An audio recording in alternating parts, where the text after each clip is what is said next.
Okay, let's call to order the September 11, 2019 meeting of the Board of Education. Mrs. Hutchinson, please call.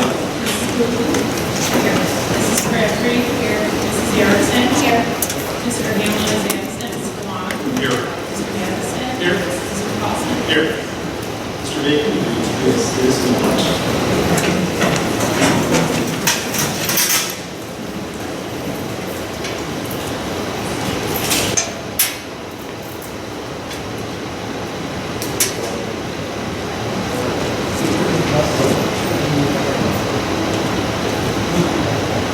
I can only say on this Patriots Day, it's been a great honor to lead us in the pledge this evening. I pledge allegiance to the flag of the United States of America and to the republic for which it stands, one nation, under God, indivisible, with liberty and justice for all.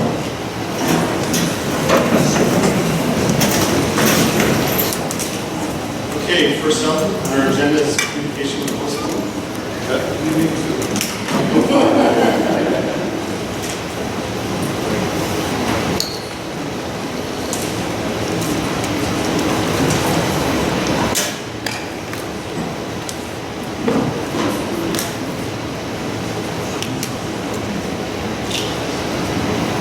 When my age, it takes a while to get ready.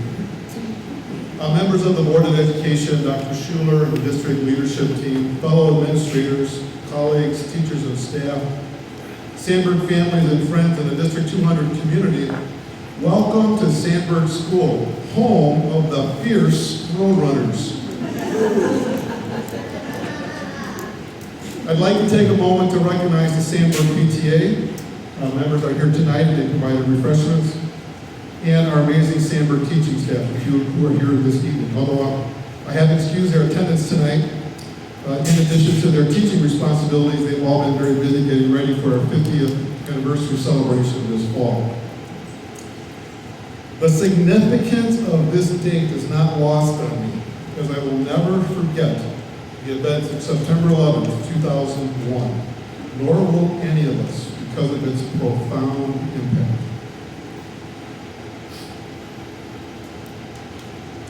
There is incredible power in connecting with one another, which will be front and center district-wide this year, and certainly at Sandburg. We are celebrating our 50th anniversary this year, and invite everyone to an open house on Saturday, October 5th, 9 o'clock to 12 o'clock noon. I am looking forward to connecting and reconnecting with many who have been a part of this great school since 1969. In anticipation of our celebration, we have a t-shirt for each board member and for Dr. Schuler. And we'd be happy to see you wear them at our open house. Here's our t-shirts. Every single staff member and student will be getting one of these t-shirts. So we're looking forward to celebrating as a whole school. I could say much more about our anniversary, but I'm really hoping you will all join us and learn more at our open house celebration on October 5th. Since this is my 32nd year working in District 200, the rest of my very brief comments this evening will be more of a personal reflection. I've been a PE teacher at 4 elementary schools, a coach at both high schools, an assistant principal at 2 elementary schools, and for the last 20 years, the principal here at Sandburg. I have seen and been through more than I could ever express. Constantly changing federal and state mandates, accountability systems, data systems, new initiatives upon new initiatives, contract negotiations, program enhancements, followed by repeated budget cuts and program reductions, building programs, community engagement, boundary changes, referendums, failed referendums, evolving safety protocols, and so much more. I have worked with and for many administrations and boards of education. I have experienced the ups and downs that come with these many changes. But in the end, I can honestly say that I could not have landed in a better school district. There has always been a strong focus on student learning and growth, a tradition of excellence, A commitment to the whole child, not just based on how well they perform on certain test scores. A supportive community that understands and values schools and a strong public education system. Vital partnerships like our PTAs, the Outreach Community Center, park districts, fire and police departments, Central DuPage Hospital, local businesses, and the Student Excellence Foundation. Educators who teach, inspire, makes huge differences in the lives of many and shape the future. Teachers are my heroes. What I'm going to remember the most are the people. The friendships and relationships that I have formed during this journey are among my most treasured and meaningful in my life, as evidenced by some of my friends who showed up this evening. And nowhere has all of this been more evident than here at Sandburg. I am most fortunate to have served as a principal here for close to 21 years. So what I've learned is to never lose sight of what is most important, and that is students, their learning, their care, their welfare, and the people who make that happen. Mostly our teachers, but also families, PTAs, and community members. It has always been about the people. And when we remember that kids are people too, not just numbers or data points on charts and graphs, then truly amazing things happen for them. And if we keep this in mind, then this district will continue to be one of the best around. Thanks for making that happen. I'm proud to be part of this school district and proud to be a Sandburg.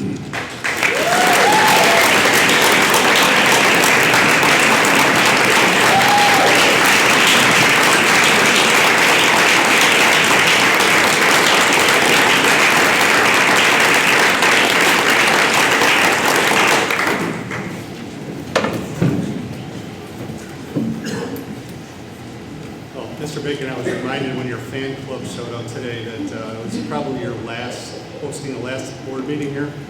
So on behalf of the board, we want to thank you for all your leadership within the district. Excuse me. And just remember, you're not allowed to go very far. We'll see you on October 5th. Next up on the agenda is any modifications to the agenda. Board members have any that they would like to change? No? Next is recognitions and achievements. Mr. Schuler, Dr. Schuler. Thank you, Mr. Paulson.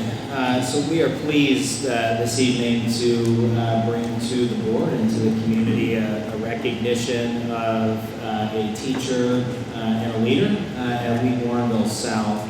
So I know that the board has heard before about the modeling process of science instruction that has been, I think, in play, Phil, probably 20 plus years at Wheaton, Warrenville South. And Wheaton, Warrenville South is not only a local leader in modeling, but has become a national and an international leader in modeling instruction.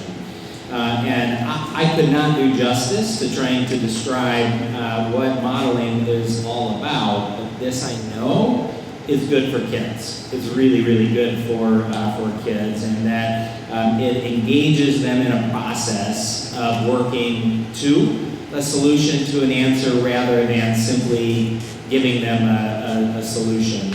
It's collaborative. It demonstrates all things that we try to bring within our learning environments. And so this year, Mr. Phil Calcasi was recognized with the David Hestenes, did I say that right, Phil? Contributions to Modeling, for the Contributions to Modeling Award. And again, this was given to Mr. Calcasi in recognition of all that he's done to advance the concept of modeling to not only our school district, but those around. So, Phil, would you mind coming up to the podium?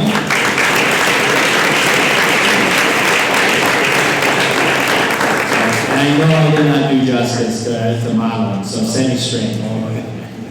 I'll try. Just for the record this evening, so I make sure I get this in there. When I found out that this award was being given last summer, I immediately went to Matt Scheffler's classroom in South to tell them that I wanted to nominate Jim Stankiewicz for the award. And Matt and Jim made up some lie about how retired teachers are not eligible for the award, so they nominated me instead.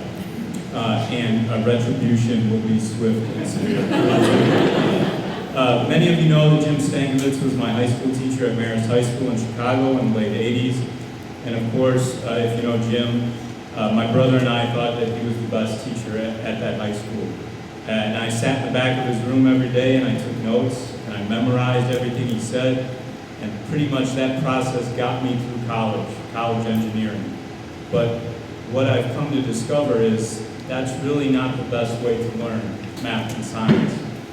I never really wanted to be a teacher, but long story short, I ended up at Warrenville South teaching with Jim in 2002.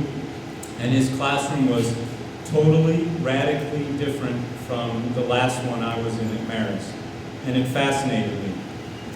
And since I had seen Jim last, what had changed was he had been trained in modeling instruction.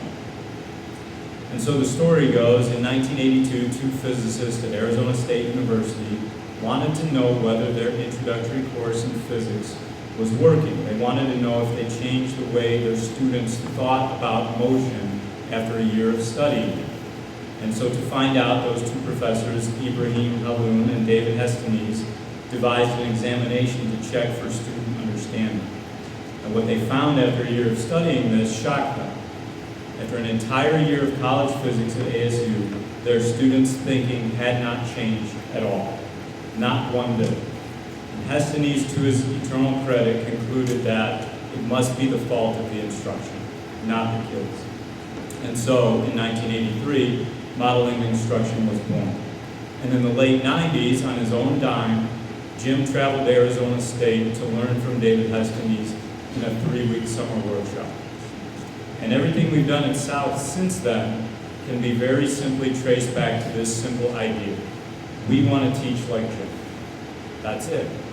And so in 2003, I took a workshop with Jim, and I learned more about teaching kids in 2 weeks of Jim's workshop than I did in 2 master's degrees worth of education courses.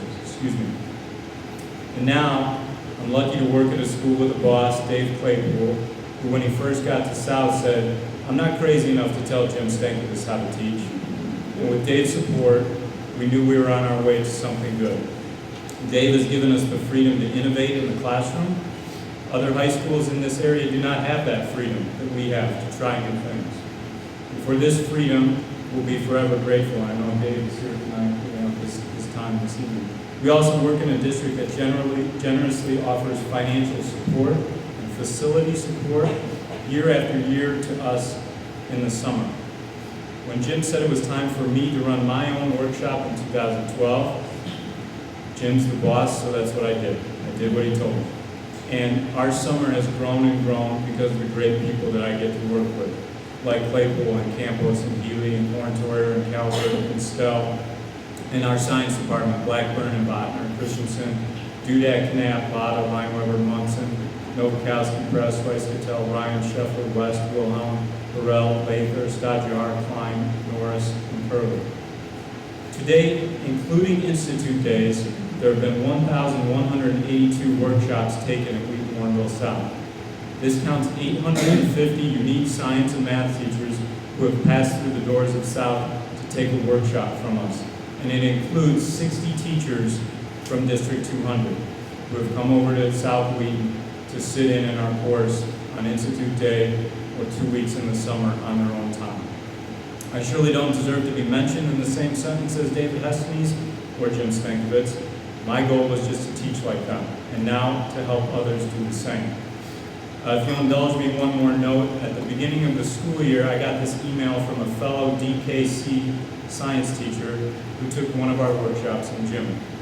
It goes like this. "Hi Phil, just wanted to let you know that those first 3 days of school I had with our kids were the most inspiring and insightful days I've ever witnessed.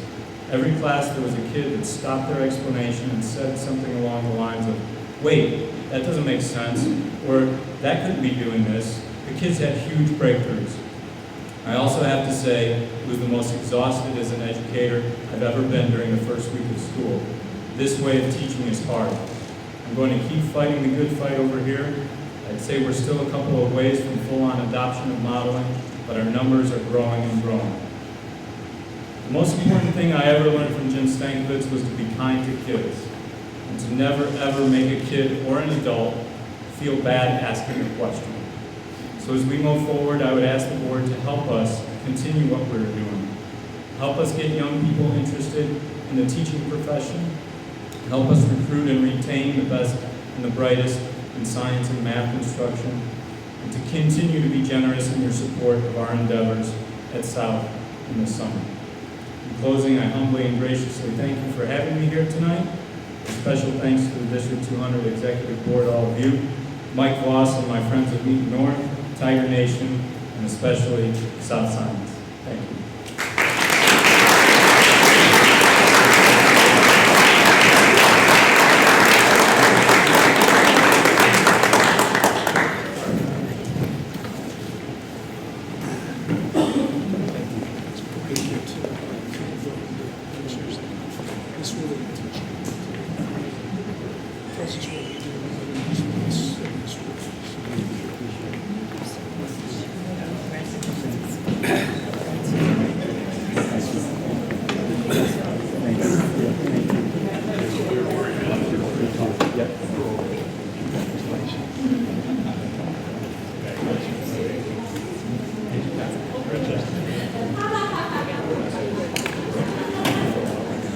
Charlie, I'm gonna check another comment here. There was water down. Oh, never mind. Never mind. We got it. All right, next on our agenda is public comment. We have one public comment tonight. I have to read my little opening statement. Public comments are valuable, important board members. We welcome the opportunity to listen to the concerns and issues that are important to our community. However, it is the board's policy not to directly discuss or take action on any item until the time has been taken to gather adequate information and objectively evaluate available options. Please understand that lack of action or response tonight does not imply any lack of interest in what is being said. In addition, to preserve confidentiality, the board and its president reserve the right to request that items relating to either personnel or students be provided to the board privately or in writing for consideration in a future closed session. The board must protect the stability and decorum of the meeting. Please be respectful of the duties of the board, our district leadership team, and the democratic process in your comments tonight. Please use the microphone, state your name, and address your comments to the board. Please limit your comments to 3 minutes. Member Crabtree will be timing the comments tonight and raise her arm as time limit is approaching.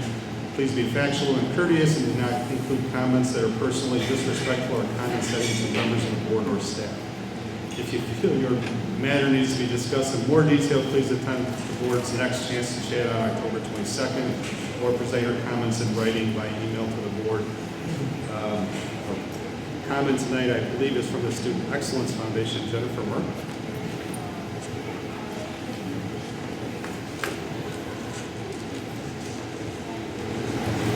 Good evening, Mr. Paulson and members of the Board of Education and Dr. Schuler and members of the administration. I'm glad to be here tonight representing the Student Excellence Foundation. I'm Jennifer Merck. I'm a 34-year resident of Wheaton and a 17-year parent of District 200 students, 2 of whom have graduated successfully and 1 of whom has a job and an apartment on his own. And I am thrilled to report that. First of all, a little off agenda, I just want to add the Student Excellence Foundation's congratulations on this expected retirement for Mr. Bacon. I'm not sure if he's left the room already, but we are glad to be part of supporting Sandburg and glad for leaders like him in our community. But the reason I'm here tonight, the foundation is pleased to co-sponsor the Gift of Failure Parent and Staff Workshops next week with Jessica Leahy. The foundation contributed $7,500 to this district initiative and is pleased to be part of making events like these accessible at no cost to parents and to further the social emotional learning development of district educators. We are grateful for a $2,000 donation from Bright Star Care, a home care agency in Wheaton, locally here, which is making our foundation donation to the district possible. The next no-cost event that we bring to District 200 is our 5th annual STEM Expo. It will be November 8th from 5:30 to 9 p.m. We have it at Hubble every year. This year it will feature 50 hands-on activities and the opportunity for all elementary and middle school students and their families to explore the ever-expanding fields of science, technology, engineering, and mathematics. The Foundation's mission is to engage the community to enrich educational experiences that empower students to reach their greatest potential. Our purpose is to provide critical funding for new technology and educational programs beyond the standard curriculum and in non-budgeted areas to all schools within the district. Because we are a not-for-profit, we rely on donations and corporate sponsorships to make this difference. We are grateful for our partnership with the school district administration and with the Board of Education. Thank you. Thank you for all the work that you're doing and the Student Excellence Foundation to support our students and teachers. Okay, next is the superintendent's report. Dr. Slivak. Thank you, Mr. Paulson. Just a couple of things that I want to share with the board quickly under my report this evening. Aaron obviously shared with the board the 50th celebration that's happening here at Sandburg on October the 5th. That's going to be a busy weekend, and so I just wanted to call your attention to a few other things that are happening. We certainly want you to come and enjoy the Sandburg 50th celebration the very next day on October the 6th. Monroe Middle School is also doing a 50th anniversary celebration. You have an invitation in your green folders tonight to the Monroe event, and we're going to get a calendar invite out to you shortly here right after the meeting tonight. Monroe's event is going to be from 4 to 6 on Sunday evening. Going to be kind of an outdoor event showcasing some of the work of our students, as well as an opportunity for some tours of the building. So again, make a weekend of it and catch Sandburg on Saturday, Monroe on Sunday, and then if you want to hit all 3 levels, I'll remind you that the Friday night of that weekend is the North-South football game. So you can cover a little high school, little middle school, and some elementary on that weekend. But it should be a great weekend, certainly celebrating some history in District 200. Wanted to share, I guess, with the board. So we have talked with the board a couple of times about a minor boundary adjustment that we've been looking at in the southern end of the district. So there is a new development in progress down off of Ferry Road that sits inside of the Bauer boundaries. When that development was initially drawn, it was a combination of some residential as well as some commercial property, and the original boundary between District 203 and 200 actually went right between in the development. So one of the townhome units was going to sit in District 203, the rest of them in District 200. And so we've been working with District 203 and the developer in the city of Warrenville to actually adjust the school boundaries so that all of the residential property would be inside of District 200, with no change on the commercial side. So the way that it was drawn, it will stay. So I think we have reached consensus on what that boundary adjustment would look like, and I guess with the board's okay, we'll proceed in the steps to bring that forward. That will still have to go through the regional office, as any boundary adjustment between school districts has to, but that process will get initiated and likely be in front of the board at a future meeting once it's been through the regional board. So unless there's any reason not to move forward with that adjustment, again, there's no action to be taken tonight, but just want to let the board know that will be coming at a future meeting. We have some commercial side. It actually runs. The boundary kind of goes through both of it. We have some of it, we have a fair amount of it. 203 has a little piece. Also wanted to mention that in your green folders tonight, you have this year's edition of the community calendar.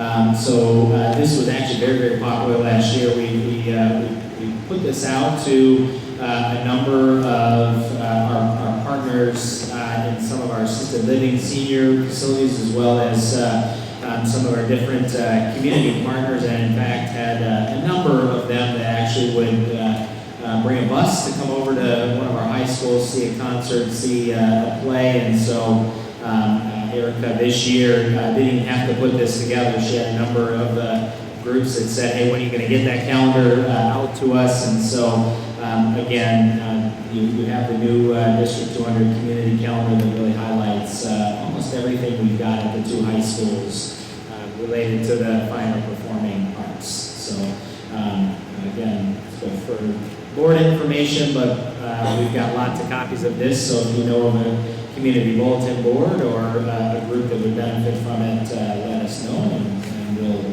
push that out. And then finally, I just wanted to share with the board, or I guess remind the board at the committee of the whole meeting coming up here in September. There are a couple of the topics that we're going to address at that meeting.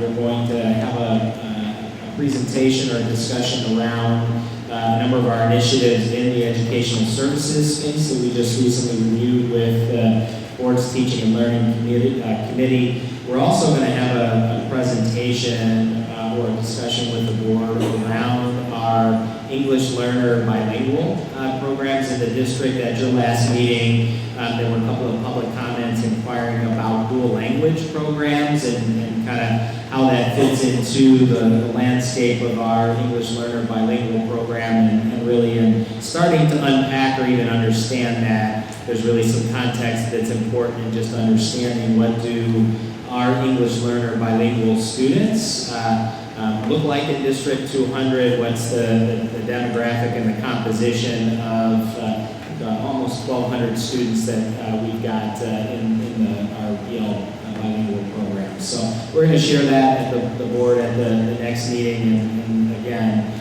to any community member that's expressed interest in dual language, that would be a great meeting to be at to kind of hear and understand the context of those programs. That's all I got. Okay, any questions for Dr. Schuler? Just on that topic, I know just from talking to some community members that actually teach in those kind of programs that they're there's more to it than just on the surface. And will that be part of what we talk about? Okay. Yes, definitely. Anything else? Okay, next on our agenda is the consent agenda. We have 11 items tonight. First is acceptance of gift to Wheaton Co-op swim teams. Number 2 is the acceptance of the gift from the Student Excellence Foundation that was just mentioned in public comment.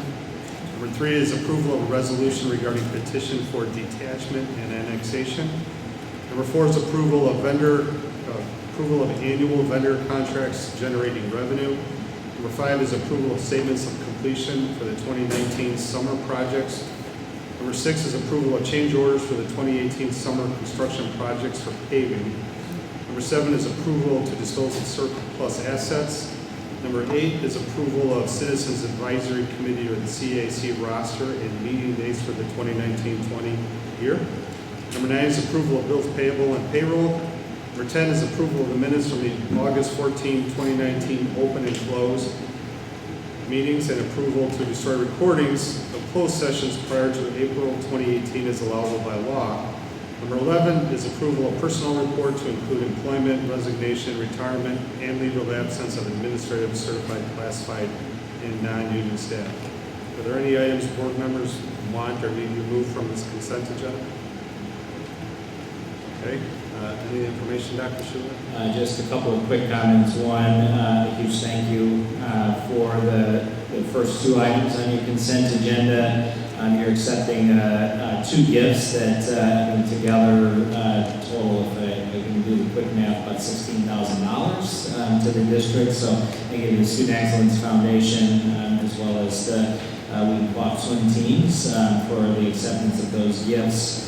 And then 2, just a quick note that with the approval of the Citizens Advisory Committee roster, and meeting dates, I just want to mention that we will make sure that that committee is operating in full compliance with the Open Meetings Act this year. When we started that committee a number of years ago, we did it with an original set of bylaws from the board that indicated we would follow the Open Meetings Act, and largely we were, with a couple of minor pieces that we were missing, but we are going to bring that fully in compliance with the Open Meetings Act this year. I do want to just remind both the board and the community that we have always posted the agendas, we've always made the minutes from those meetings publicly available within the district, and we have not turned a community member away that's expressed an interest to be a part of that committee. But we did have a concern filed this year from a community member about compliance with the Open Meetings Act, and so we've taken steps to address that. So that committee was formed, what, 4 years ago, 5 years ago? 4 years ago. And so those bylaws are dating back to that point in time. I think we were talking maybe in the last meeting about taking those original bylaws back to the community engagement committee for additional review. Yeah, we are going to look at that. There's probably a few things within the bylaws that would be good to tweak this year. Again, largely we are doing everything that was in the original set of bylaws, but I think this is a good time now, a few years in, to take a look at that. We're going to start that with the board's community engagement committee, review any adjustments or tweaks that we need to make with the committee itself, with the Citizens Advisory Committee, and bring those recommended changes back. A couple questions on that. First off, that'll be a committee of the board? Okay, so in theory, it's limited to 2 board members attending? Are we talking about the CAC? CAC? So it is not a committee of the board. It is just a committee that's deemed to be a public body under the definition of the Open Meetings Act. So in and of itself, it is not identified as a board committee per your policy, but because it was authorized by the board when it started, it is considered under the guidelines of the Open Meetings Act, a public body. But to answer your question, because it is subject to the Open Meetings Act, if there were more than 2 board members there are some restrictions that sit around that. But again, you are compliant with the Open Meetings Act, so actually there's not going to be an issue. Okay, that's one. And then 2, does there have to be a public comment session at the beginning and the end, or one or the other? Just one? I mean, it could be either one or the beginning. The committee members will, I believe there was something in the documents we received from various sources that implied there'd be training for this committee members about the Open Meetings Act. And when will that occur? There's an online module that any member of a public body has to complete. That's the training for the Open Meetings Act. So it'll happen outside of a committee meeting between the first and second committee meetings. And we as board members have already done that when we first became board members. Correct. That there's no repeat. It's a required training for member of the board education.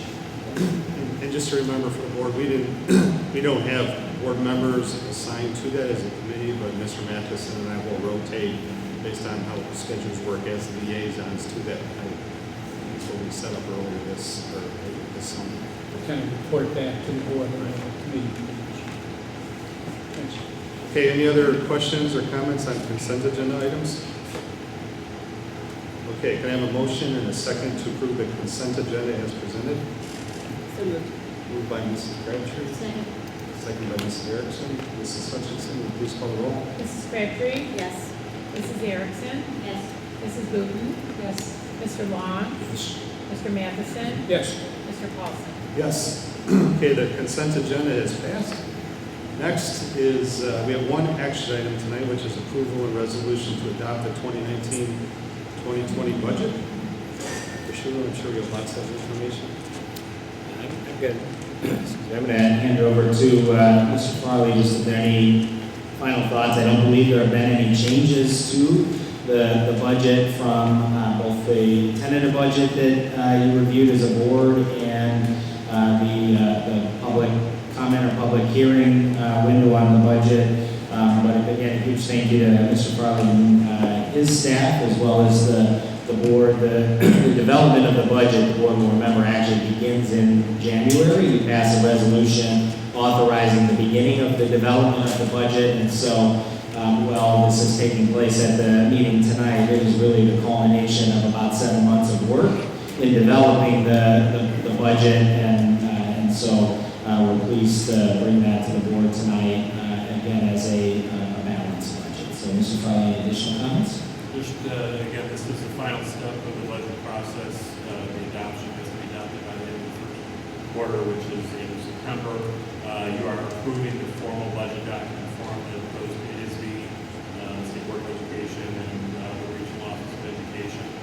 There have been no changes, as Dr. Schuler mentioned, to the budget. The budget is balanced this year. The one addition that is in the budget that I brought up when we posted the budget is we have to put a TRS on behalf of it, which really doesn't run through our books, but is revenue and expenditure estimated that the state of Illinois pays on behalf of the school protection. So that number is included in the formal budget document.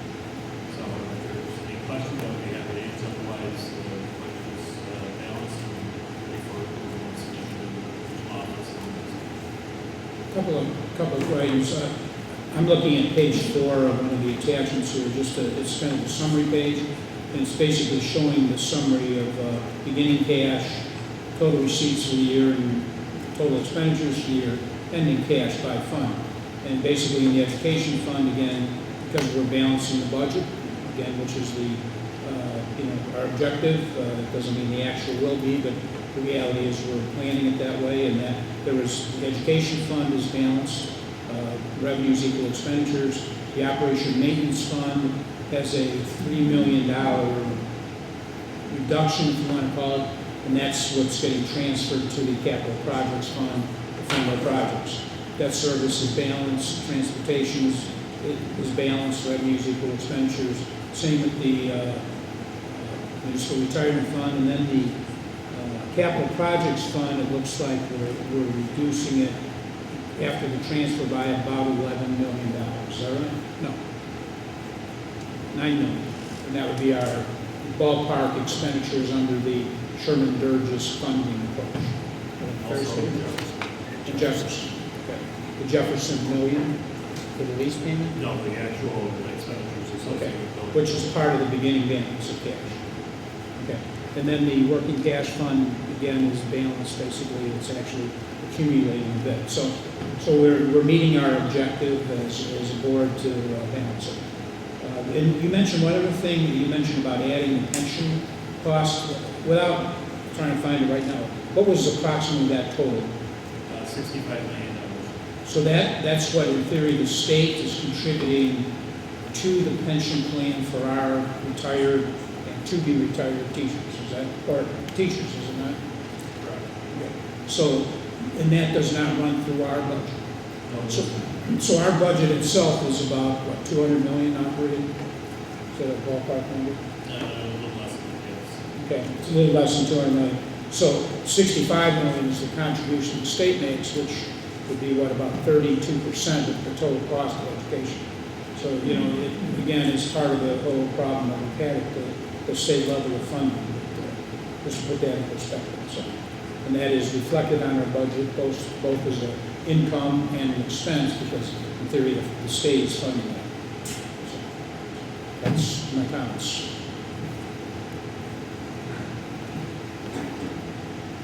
Any other comments about the budget? I mean, we've had a couple meetings, we've talked about this before. So just a quick kind of forward looking. So we're approving the budget for the school year we're in. Coming up next is we get to review the audit, annual financial report, looking back to last year. About when does that come to the board? Generally comes to the board in November. If you recall, last year we had a little delay because of the state and some of the issues with the extra work that's around pensions. So we haven't gone into some of those problems this year, but generally we will be looking at that to the board and the board and the audit. They have our notes to file as well. So are we on schedule to get that through the finance committee again beforehand? We have not, at this point, we have not heard from the auditors. They contact us along the way, but, at this point, we have not. Any other questions or comments on the budget? Okay, we have a motion and a second to approve the resolution to adopt the final 2019-20 budget as presented. So moved. Moved by Mr. Matheson, Second. second by Mr. Long. Mrs. Hutchison, please call roll. Mr. Matheson, Yes. Mr. Long, Yes. Mrs. Wheaton, Yes. Mrs. Crabtree, Yes. Mrs. Erickson, Yes. Mr. Paulson. Yes. The action to approve the resolution to adopt the final 2019-20 budget as presented was approved. We have, next is oral reports. We have 4 separate oral reports tonight. The first one is an update on this summer's 2019 construction projects and a little look forward to the 2020 summer projects. Mr. Robinson. As JR gets ready to do a little bit of a show and tell for the board on our summer work, I do want to just mention that there are 2 policy-related items that are connected to this report that you're going to see. Well, you're going to see the actual work that was completed, and a huge thank you to JR and his team and everybody that worked to bring to fruition a lot of summer projects. The 2 main policy considerations that are attached to this, one is your Sherman Burgess capital renewal funding. So the board has made a commitment to spend at least to that Sherman Burgess number. That target is $7.2 million. So what you're going to see is the culmination of about $7.2 million worth of work.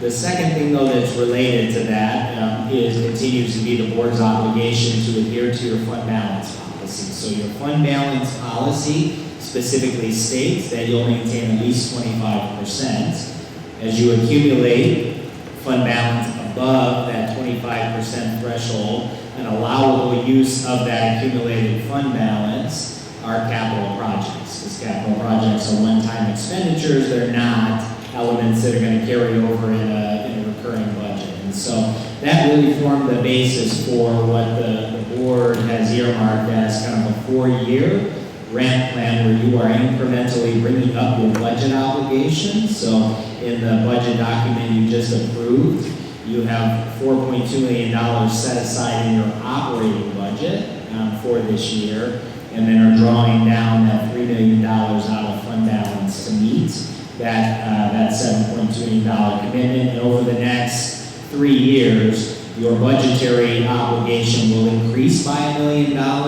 as you slowly kind of draw down the budgetary piece. Again, the good news is that as we've had a couple of good fiscal years, what you are accumulating in fund balance is covering that ramp plan without actually drawing your percentage down. But again, I want you to see and enjoy the work, but just kind of understand that policy context to what's there. So, JR? Thanks, Dr. Foley.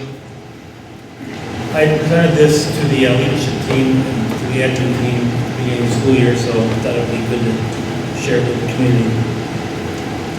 So like Dr. Foley said, we started with a number of $7.2 million. Actually, we awarded a little over $7.2 million. Hoping that some economies would come into play and the allowance money that we had included would get us to the $7.2 million as well. Real well this year. We also started the new Jefferson Early Learning Center, and I got some pictures of that as well. So we'll get into it. So this is the new Jefferson. It's a little dated. This picture down here, actually there's concrete poured. The walls are up. The whole property, all the shells up. There's roof deck on it. The concrete's all been poured in the classroom wings and in the hallways, which start to look like a real building. So you get a chance to get out there. It's kind of fun. The old Jefferson, we had some work to do as well. We had to get rid of the playground because that's where the new Jefferson's is. So we took the courtyard here on the left and demolished it.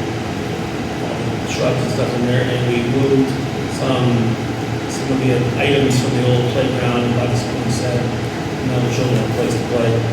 They needed a place to store, so we built a shed. Stephanie Shisha. Ed Bauer, these are the projects that we worked on most of the summer. We replaced the entire roof of Bauer. Earlier, late this last spring, we replaced the surface of the ADA playground at Bauer, and my guys did that with the help of the person who sold us the service. About 4 days. It's great. Very happy with it. At Emerson, we just replaced 6 doors. We did a lot of doors this summer, about $900,000 worth of exterior doors. Johnson, we did the door back. Lincoln, we did 3 doors, but we also did the entire roof there as well. Back to that. So, I should say the entire roof, all but the gym. The roof. Longfellow wasn't part of the summer work project from the $7.2 million, but there is a retaining wall right here that wasn't, it really wasn't a wall, just the dirt just flowed down there. And over the years, everything eroded. You can see the roots, some massive time of rain and snow. So the O&M team built this retaining wall, it's really nice now. We brought in 50 yards of dirt. Filled this back up, and there's actually grass there. It looks really nice now. It's the first time I've ever had grass here, so it's a nice area they can use for the staff can use it for lunch, and it's full every day at recess. Lowell, we replaced all flooring in the building except for the MPR and the gym with the new LVT flooring that we put in last year at Bauer. Beautiful. This is the LLC on the top right. It's in the hallways. We also replaced some doors. Madison, doors were the major focus this year. We did 4 different sets of doors, but the back, they have 3 playgrounds there, and one in the back is the major one. And it was an older playground, and PTA, God bless them, raised a lot of money. Bought a new playground, worked with the Park District, worked with my staff. My staff ripped out the old one, dug it all out. Park District came in, put it all back in, and then my staff came in and we mulched it and landscaped it. And it's a beautiful playground. If you had a chance to see it, please go check it out. Pleasant Hill, we did a lot of work here as well. We took all carpet. Lowell had a lot of carpet as well, but this was the last school that was fully carpet. So all carpet's been removed and replaced with the new LVT. We've got a logo in when you walk in, Mustang. We replaced the sprinkler header on the first and second floor. This is just the main where it starts. It goes throughout the building. Actually, go down this hallway. There, across the hallway. We didn't do the roof here, but we did do all the gutters and downspouts. And what I wanted to show you in this picture here is right across here, this line is a snow and ice guard. And since that roof is pitched and it's metal, a lot of snow and ice gets up there and it slides down all the time. And so it causes some danger. So a lot of times during the winter, my guys have to go with big long poles and pull that stuff down so it doesn't hit anybody. Well, this is designed to stop that. If we ever do replace this roof, it's easily taken off and reapplied to the next roof. Sandburg, we did 4 doors. There was some flooring here in the back and a couple classrooms and band and music, college one. And we replaced that carpet with the new flooring we put in. We replaced 4 doors and we also put a brand new chiller in.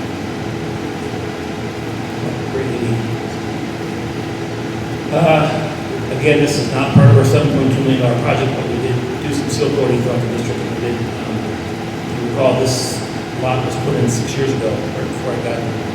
And so it was cracked up and seal coated. Took 7 lines up. Here we did doors of 4, we did 5 doors, and then they had one area of carpet, which was the music room, and we moved that. Leesbrook, we did 6 doors. Edison, again, not more than $7.2 million, but in the back, there was really bad concrete areas that were shifting and cracked, and we replaced those. And then we did one stair tread project like this last summer. My guys did it. It takes a little while to remove the old and put on, but it actually goes up here. There's a landing that goes up the side too. It's real nice and it's real safe for the kids now. Hubble. Believe it or not, we're actually starting to do work at Hubble. It's not that shiny new penny anymore, but the auditorium lights were incandescent lights. They were starting to burn out, fail, and they're hard to get to because they're over seats. So when you change them, you want to change them once. And we decided to change them with LED lights so they will last for many, many years. And they're very happy. You see them. Franklin, old building, we replaced every exterior door in the school. Much needed. So this is door one, front door. This is the back, on the north side. And we put a new chiller. All working well. They close well, they lock well. Steps are well. At Monroe, we did some doors, and we have a lift that on the stage that brings wheelchairs up to the stage. It hasn't worked in several years, so we replaced that issue. Wheaton North, we did we're never going to be able to do all of Wheaton North and Wheaton South, so they're just too big. It would be $9 million alone just to do one of them. Probably $8 or $9 million, so we don't have that kind of money. So we'll just do a section of it. So we just did a nice $300,000 section here, and we did the same thing at South. But in addition to South, we redid the 8 tennis courts. They were cracked really, really bad, so all designed to rip out the old one. We put drainage underneath all tennis courts, like 6 different lines across. It actually works. And we watched it when it get built. It would rain, and go down to the west side of the tennis courts, and you see water coming out. It's doing what it's supposed to do. It should save the park. It should save the tennis courts from having problems for a long time. It's beautiful. They were able to choose the orange color for the school. And then the last thing that we talked about is, this is just the department that I work in. We use a work order system called School Dude. I don't know if you're familiar with it, but it's just a software program. And staff can input work orders as needed. We've had it for 11 years, and in 11 years we've completed over 81,000 work orders. And that equates to 7,400 a year, about 41 per school. That's the kind of work we guys do on a daily basis. We do that with 9 maintenance people in a day, and those 9 people, one of them is a driver, so he does work orders, but they'll be moving work orders, moving boxes, books. And included in those 9, there's 2 HVAC techs and 1 electrician. That's important because it saves us from having to go outside and hire expensive labor to do the work labor. Then I have 2 night personnel. You see them usually at the board meeting. It's Dawit. Dawit's here, Wheeler, and they help set up the board meetings for us. So that's our summer work. Before I get into the next part of the presentation, are there any questions? I have a couple. Just to point out that this work is generally maintenance. We're not creating anything other than Jefferson, obviously, but it's generally deferred maintenance or maintenance that is required. Okay. So, and that is in general what we're doing with the Sherman Burgess one, is maintaining or catching up on maintenance that hasn't been done over the years. Okay, so I guess going back to the referendum that we tried to do some expansion of some facilities, none of these dollars are going in that direction. No, sir. There was two group, or I heard you mention at both Bauer and at Jefferson, there was 2 groups that sounded like made a significant contribution that I heard that weren't engaged, contractors. One being somebody doing a park, the ADA playground at Bauer, and the other was the Wheaton Park District at Jefferson. We've talked about sending out letters of recognition. Maybe we ought to consider doing that on those 2 or not others, just to give them recognition for over-the-top performance. Just to clarify, that was Madison. Madison, not Jefferson. Madison Playground. Oh, Madison, sorry, thank you. And then the other was, it'll actually come up, while you're there, you have to take it. There was some discussion at we've had various requests about solar energy. None of the roofs work or whatever. That's still that's not a maintenance item, that would be a new item, obviously. And we've looked into that, or we continue to look into that potential to see if it would be, good for the environment and cost effective and all that. I saw that in the minutes of the committee. So, and we haven't pulled any triggers on it. Okay.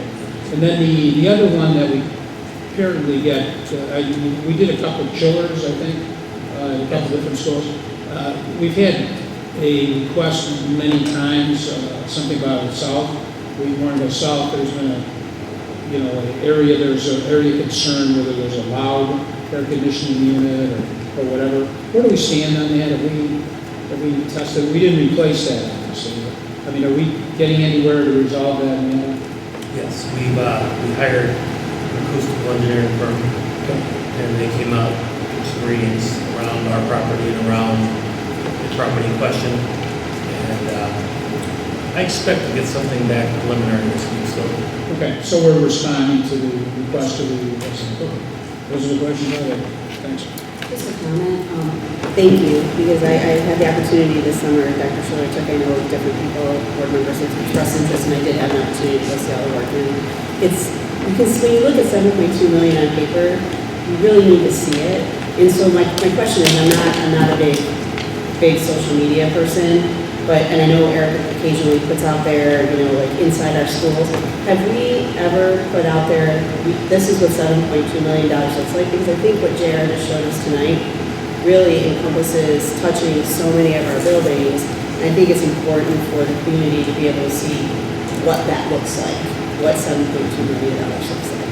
And when we're making these commitments every year, they also need to see that $7.2 million is going into these facilities, maybe not necessarily going into educational improvements and programming. And so I think it's important to keep that number out there and what that looks like so that people kind of have that understanding. Just to kind of tie these two things together, remember in our facility master plan that we developed back 2016, I believe it was, there's lots of different components of that. One of it is what we call the physical conditions of the buildings, the deferred maintenance, the kinds of things that we saw on the screen. That's really the work that we're focused on, and that's the Sherman Burgess one. And the other part of our master plan was largely driven around kind of modernization and renovations to enhance 21st century learning environments, support educational programs. We're not able to focus any of these $7.2 million on that for probably a period of time. And I think that's what we're going to look at next, is kind of forecasting out the next couple of years.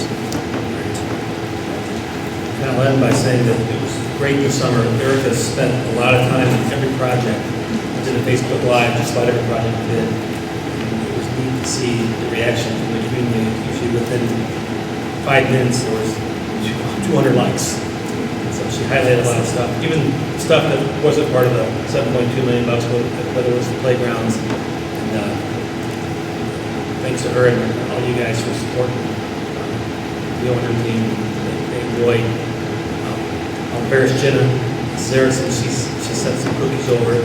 My summer kids, most of them are children of employees. They just, I think they ate in less than an hour. And how many bins do we have? We have them there, 6 or 7. So thank you. Thank you all. All right, you want to get into the next one? Okay, so this is on the. No, they have it in their folder. Oh, you have it in the folder. So, real quick, this is the master capital plan online. You've all seen it for years. Paul and I and Bill spent some time last year, towards the end of last year, we were reorganizing, but we've got it fairly good. It's a living document that's going to change throughout the year as things pop up. we focused a lot on the condition ones that had not been done yet, but the condition ones total $49 million. In the next 3 years, we only have 21.6 to spend. So you'll notice that not everything on the master plan is going to be on this 3-year capital plan. The facility committee met a couple weeks ago and we reviewed a first glance at what Bill and I looked at as far as how could we schedule the next 3 summers' work within the confines of the Sherman Burgess $7.2 million. And so this is the first take at the really the important column let's look at is 2020. That's the next 2 years are a good guess, but things can pop up unexpectedly and we make some changes there as well. So again, it's not finalized. We're not asking for you to approve anything. We're not asking you to go out to bid on this. I just want to show you what we're thinking for the next 3 years based on what we know about the buildings, what we know needs to get done, keeping in our constraints of $7.2 million, and then our architect hasn't seen this yet. I'm going to call later today or tonight or tomorrow, and he can start working on scopes and get going on it so we can put bid documents together and we'll bring it back to you later in the year. Hopefully try to get out the bid towards the end of the year for next summer's work. Bill, did I miss anything? Yeah. No, I don't think so. And again, as we reviewed this with the facilities committee, you have the summary of all of the projects. Again, you can see specifically what these projects are if you go within the capital plan, but I think we would be like many layers deep at the board level, and so I do certainly trust JR and Paul and Bill's feedback on identifying these really as the priority areas. Our thought in putting a 3-year plan together is that some of the things as you look out to 21 and 22, that is far from a complete finished product as we get out to those years. But I think that from the facility committee perspective, one, we want to be out much earlier than we have been in terms of our summer work. We've been a little bit late in getting that out to bid. And I just want to remind the board outside of our community last year, there were a number of really sizable referendums passed across the state of Illinois, and there's a lot of work that's going to hit the streets for next summer. So candidly, if we are not out early with our summer work, we may kind of miss opportunities to really make sure that obviously our work gets done and that we get competitive pricing on our $7 million. So we wanted to be out early. That's part of why we wanted to do it. And then two, I think JR highlighted in the updates from this year a couple of opportunities where we were able to do some kind of joint fundraising in connection with perhaps projects that we have. And so just one little example that I'll highlight, we've had some conversation on our capital plan. There are a couple of improvements targeted at Wheaton, Warrenville South in the auditorium space, flooring, some lighting on our side. And we've had a parent group that's expressed interest in coming together and doing some fundraising to also support some improvements to sound and a few other areas that aren't on our immediate list, but it just makes sense that if they're going to do some fundraising, they kind of do it in conjunction with the time that we're in there. So looking at a 3-year outlook does give us an opportunity, if there are any places where perhaps some targeted fundraising in partnership with key groups would make sense. It makes sense to kind of have that 3-year look at. But so again, I think the facility committee took a look at this, felt good about where we were, at least in terms of the summer 2020 work, and we'd like certainly the board's okay tonight to move forward with the planning and development of documents.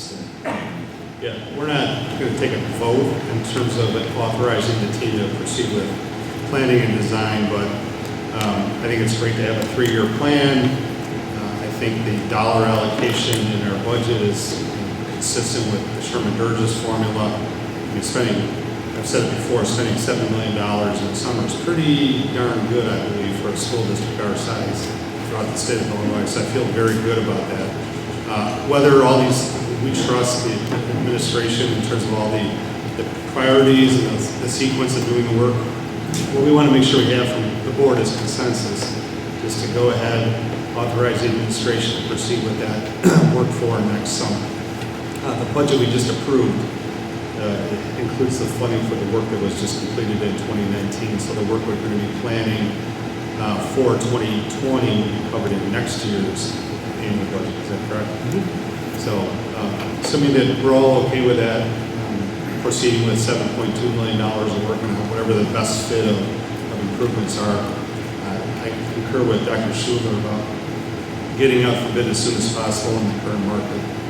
It's going to be, I think, going to be critical, and it gives us a pretty good position to hopefully get contractors on board early and make next summer easier, theoretically. So, anybody have issues with authorizing us to go ahead? For, can I just ask a question? Sure. I don't have any issues with authorizing. I just had a question. I noticed that, remember from the 2017 referendum, the middle schools outside of Hubble were very high on the list of needing repairs, and I noticed that Edison and Franklin, most of the work is pushed out to the third year. Is that, I just was curious, why that's so far. I would expect that to be sooner rather than later. I'm just wondering. One of the, Mr. Paulson noticed at the last meeting, and I presented this, that a lot of the first year stuff is more outside. You'll notice a lot of flooring, a lot of roofs, a lot of asphalt.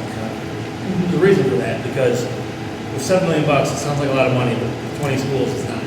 So the more we group things together, we stretch our money a lot. Yeah. So you'll notice that a lot of the stuff at Edison is more inside. HVAC work, the gym, fire alarms, and stuff like that. So and it's not as important that it gets done. There's bigger needs in year one than That's what I was wondering. Yeah, if it but was. you'll notice there's a lot of work at all three of the middle schools. Right. In all 3 years. So just something to support that note, if you notice the meeting minutes from the facility committee, one of the things that we talked about that I think would be beneficial for us is to do a survey across our schools to understand the control systems of our buildings, what controls the mechanical equipment and the temperature controls and all that stuff. And by taking a year to get a good handle on that and developing a plan that would help us set up a better design process for those mechanical improvements and controls that you see on here in the following summer. So when you look at Edison specifically, you'll see like the most, maybe $1.8 million of unit ventilators or air conditioning systems, controls. So having a little survey in place, a plan in place for that little component could help us with 2021. Thank you. What is a unit vent? It's $2 million. And these, most of our classrooms, they're heated and cooled with unit ventilators. Just the box, you see them, they kind of look like the box you have in a hotel. So it's bigger, and there's hot water, cold water running to it. There's outside air that passes over it, and it conditions the air depending on whatever the thermostat calls. So then we'll continue to have that type of a system? We're actually looking at the newer system we've been putting in. We put in at Johnson a few years ago, at Hubble, and at North. They're vertical units, so instead of, as an old teacher will remember, instead of blowing out, getting everybody hot and cold depending on where you sit, these are ducted above the ceiling, and they're distributed in a classroom in 4 different areas. Nice even cooling and heating. Keeps temperature very tight, very efficient. I can tell you that Johnson Elementary is probably the most efficient building we have because of the work we did on the control system, the univents, the new chiller, new boilers. But it just takes time and money. And we're going to get there. I promise you. This is the start. Some of these things, like some of these more efficiencies paybacks will occur by lowering the cost of utilities and so on. Is that not also true, although that's over the cycle of time? I think some of the monies that we've been able to put into the $4.2 million that Dr. Schroeder mentioned is that we've asked to and I've been actually been able to lower the gas and electric costs that we have in our budget. May not be a big number, maybe 25,000 here, 50,000 there, but it all adds up. Because we've become more and more efficient. And hats off to Colin Wilkie and his efforts. He's a bulldog when it comes to saving the dollar and energy.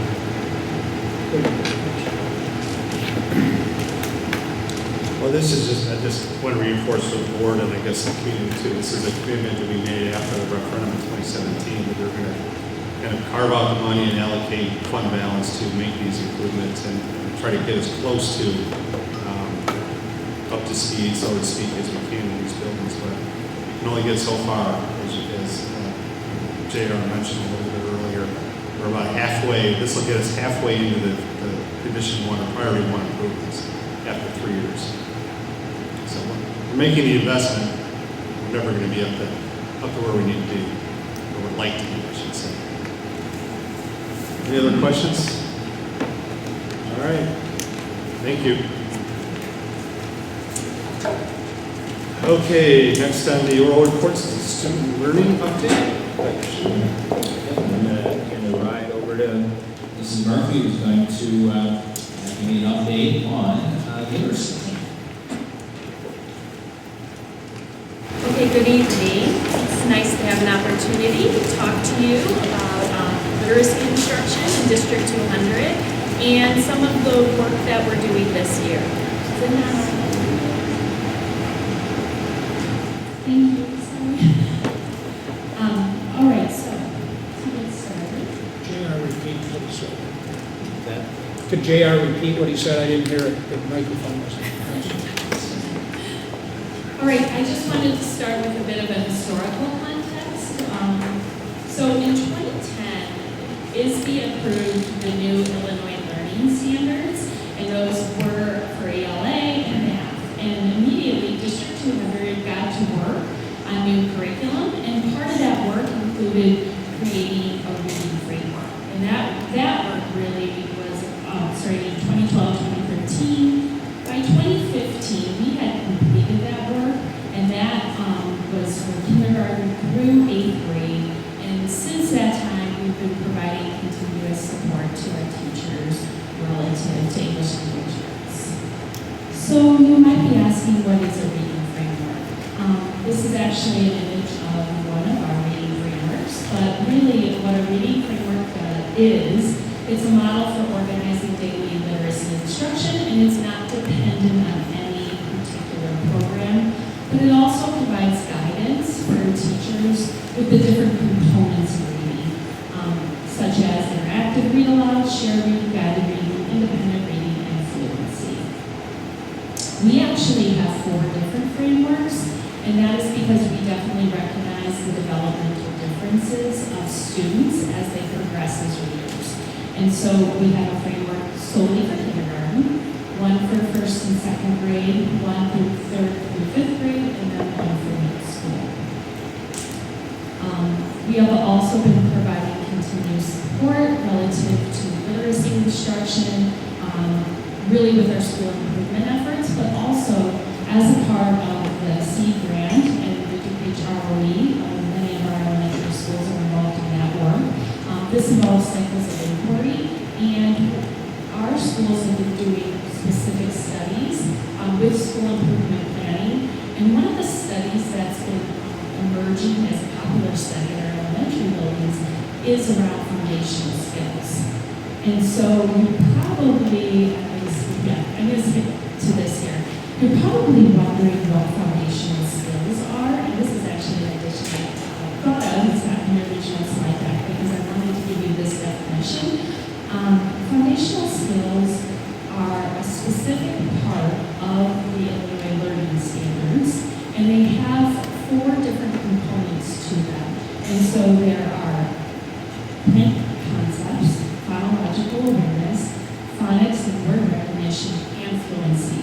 And for every grade level, there are standards for every one of those 4 areas. What's unique about foundational skills is that for kindergarten and 1st grade, there's actually extra standards because we're working on the print concepts. That's really the idea of like, how do you hold a book, where do you start reading, also phonological awareness, which is we usually think of rhyming when we think of phonological awareness. And so really by the end of first grade, that those standards end.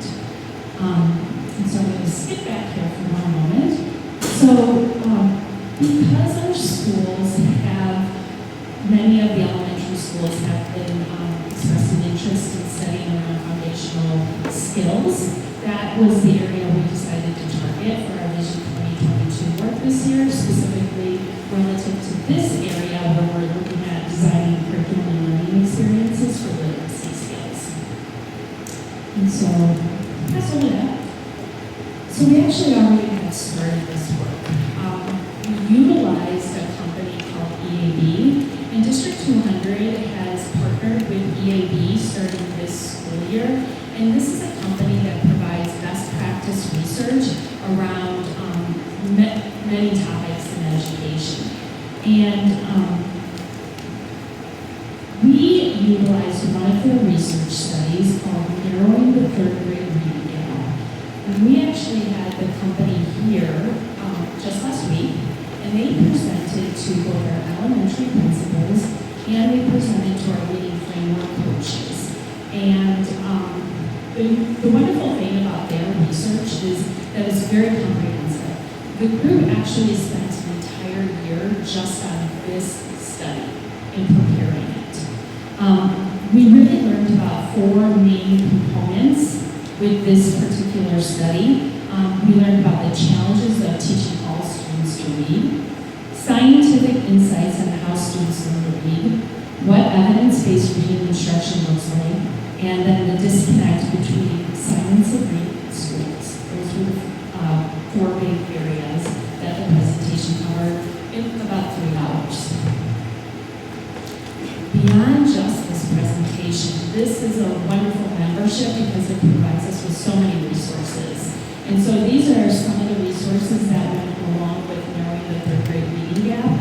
So not only do we have the presentation slides, we also have the research brief. So we don't have to memorize everything that they talked about or take a lot of notes on that day because we can dive right back into that research brief and get all the content and information. They also provide this friendly infographic, which is wonderful because it just summarizes all the major points in a visual way on one page. The toolkits are fantastic because as an educational service department, we can really dive into those to continue to support our administrators and our teachers and our reading coaches. And there's also online webinars that we can go back into the portal and we can listen to those on an as-needed basis. So, really our work this year is in that research and development stage, and we're really targeting kindergarten and first grade because, as I told you, they have those extra sets of standards. They have the 4 groups of standards where they have the print concepts, the biological awareness, the phonics, and word recognition and the fluency. So we are going to go back and revisiting our curriculum, our resources, and also not just our core instruction, which is like the blue part of that triangle, but also our intervention programs that sit in this foundational skills component for our students that are in interventions. So, any questions? I have a question. I'm sorry, but when you say narrowing the gap, the third grade reading gap, what are we narrowing it between? Is it between a student, this student, that student, or what? Right. So third grade is that pivotal year when things change. It shifts from that idea of learning to read to reading to learn. So your instruction really does shift as a third grade teacher, where you're moving away from just being able to read all the words on the page fluently to also concentrating on what the content is really saying, which we're always working on comprehension, but we're moving past that idea of just the decoding ideas into really rich content at those upper grade levels. So that's the idea of like if students don't, you know, a lot of times there's this idea of, once we get to third grade, those opportunities to close the gap, or it will be more difficult, rather. Okay, so the difference, the gap we're talking about is that understanding that we do this. Exactly.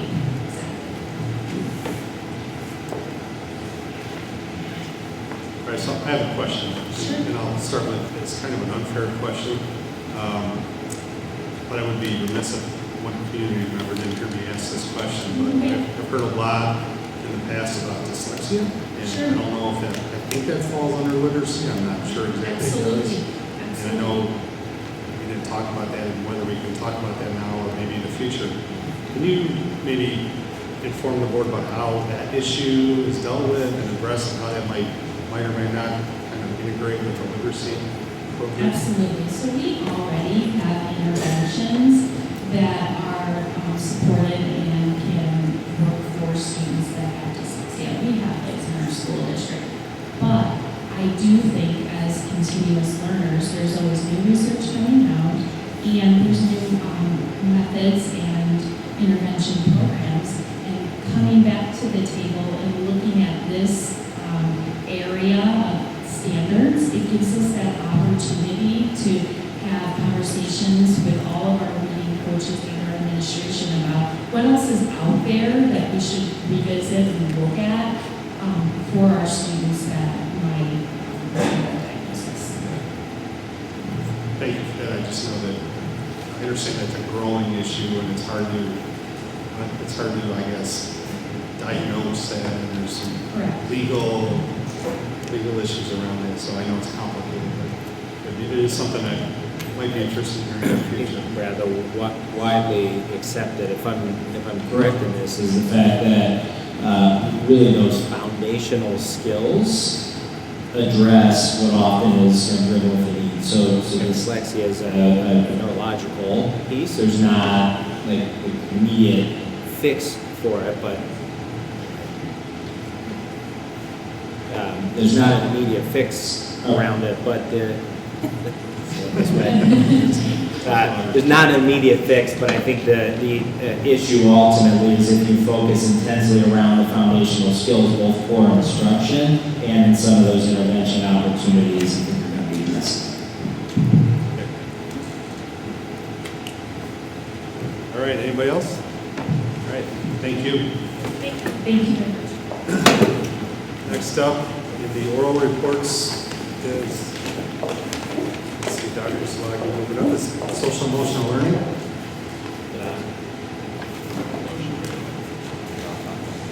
All right, thanks again, always for the opportunity to talk a little bit about social emotional learning. I know the past couple times I've really focused in on the relationships in school connectedness training. I'm not going to do that today, but I will tell you, we had our third of our 4 trainings today, and they went really, really well. We had a lot of engaged people, and specifically our middle schools and high schools were off in action plan last week. So really good work there. But tonight I'm actually going to shed some light on a pillar that we haven't talked a lot about within our ICL framework, and that's actually the behavioral wellness pillar, right? So if you remember within our framework, we have 5 areas that encompass our ICL framework. Those are relationships, mindset, learning, emotional wellness, and behavioral wellness. And behavioral wellness, at its root, in the classroom, is really a well-managed classroom, right? And many times, we take this for granted, but a lot of work goes into managing our classrooms really well. So 4 pillars within the classroom piece that we think of when we think about behavioral wellness. And those are having really clear and high expectations around what's expected of you as a student. Considering your physical environment, is it engaging, but is it also easy to access, right? Relationships, do the kids feel connected to the adults in the room? And then the feedback that you're giving students, and feedback specifically positive and corrective. Specifically, what we try to say is we want to have a 3-to-1 ratio of positive to corrective feedback at a minimum. That means at any time, I'm trying to have a positive interaction with you, right? But I know that it's necessary many times to redirect behavior, right? So as I give that brief overview, we think about how do we do this work within our school district. Well, what I will tell you is our principals work extremely hard to hire teachers that are actually gifted in this area. But in the same breath, we know that our students come to us and we cannot expect them or operate under the assumption, especially our youngest students, that they know all the routines, procedures, and how to behave within a school setting for hours during school. There's a lot of challenges with the day. So one of the things that we do and did last spring, and our principals had between this spring, the start of this school year, to work in their buildings on is really a functional tier 1 behavior training. Our principals bring 2 to 3 staff members from their building, typically a specialist, like a psychologist or social worker, also bring a classroom teacher, and myself and our behavioral specialist. So we have a behavioral specialist at the elementary level. Typically she works with our students that are most in need of behavioral interventions, but she's also our most gifted person around the area of behavior. So we want to use her to build capacity in all of our staff. So herself and myself led a training with our principals and folks that they brought around these 4 pillars. How do you set expectations in the classroom? What kind of physical environment is conducive to learning, right? Positive behavior, connecting, obviously, the relationships piece, and then positive and corrective feedback. That model, though, then, and it's a model we use frequently, not only in the Student Services Department, but in the Education Services Department, Administrative Services Department, was a training. So then our principals, the leaders that they brought, go back and train their staff. For many of the staff, this is a refresher, right? But typically with our most gifted staff at managing classrooms and working with children, there's always an aha moment or a new piece of research that comes out that they're looking to do. And for our newer teachers, this is always a foundational piece of learning. So I wanted to shed light on that behavioral piece, right? So when we think about behavioral wellness, it fits right into the MTSS framework also, right? You've heard us talk about that. And what I just articulated is that tier 1 level. So when we think about our students that are having significant behavioral disruptions in the classroom or behavioral issues, right? Obviously we have to intervene for those students. But we cannot be remiss without starting at the foundation level, which is really the tier 1. So wanted to shed light on that. I know we talked a lot about the other areas, and I'll stop now and ask if you have any questions. Tier 1, I mean, when you talk about behavioral issues, is that fundamentally focused at kindergarten, first grade, and then built on it, or is that constant throughout all levels? It's a great question. Our original focus is at the elementary level for that reason. And actually there's a real tie to the earlier you can intervene, right, with our students, the earlier you get the opportunity to close the gap, right? Actually, similar to what Mrs. Murphy spoke about, EAB has a piece of research out there that talks about really focusing in on your kindergarten students and starting all with behavior so that you're setting the foundation for the whole career and education. So certainly the focus early is always better, but all of our classrooms, right, have to consider expectations and valuable relationships. Just a question. So when kids are screening for possibly services at for our early learning center, do we screen for behavior or is it more just learning? There is behavioral and social pieces as part of that. Okay, and so students can qualify for services at Jefferson if it's, say, behavioral, social, emotional, or is it just for learning? I'm just curious. Yeah. So typically, obviously, you can qualify for services at Jefferson. There are a multitude of pieces, right? Behavior could come into that. Many times what you see is a developmental delay diagnosis, and sometimes that encompasses learning and behavior. Typically, you see them intersecting with one another, especially with young students. So most definitely behavior can play a piece in that. Many times, we don't see a specific behavioral diagnosis piece on the way because our students we're considering all the different pieces, right? It can be behavioral be a part of the consideration, absolutely. And that's even as our behavior analysis, behavioral prevention plans. Just one more piggyback question on that. As we see kids in kindergarten with more behavioral issues, is there a correlation back to if they've had any early learning opportunities, or is there this is first time in structured activity? And I'm just again, I'm more curious. Yeah, I haven't studied that specifically, so I don't want to speak to a specific data set. From my experiences as a principal, I think we see a mix of pieces, right? I think when we're seeing students that we've been able to intervene with early, that have had an early learning experience, right? They're generally coming in prepared or expecting the environment they're coming into, right? And when we've had students that have had no experience outside of school, we can only assume the things that we can tell them. How do I like? How do I transition points? What is school? How do I ask to go to the bathroom? Where is that? All those different pieces. So while we haven't drawn correlations to our behavioral disruptions and who has and hasn't, certainly as we consider how we can intervene for our kindergarten students, we're considering asking our parents as they register their students for kindergarten, has your child had a early learning experiences prior to that, because that's going to clue us into some stuff. So we're looking at that issue. I just want to comment that having had 2 kids go through Jefferson, and Ian made it out, it's like medicine now. And, but Jefferson really set the groundwork for them, especially my older son who is on the spectrum, that, when he got to first grade at Whittier,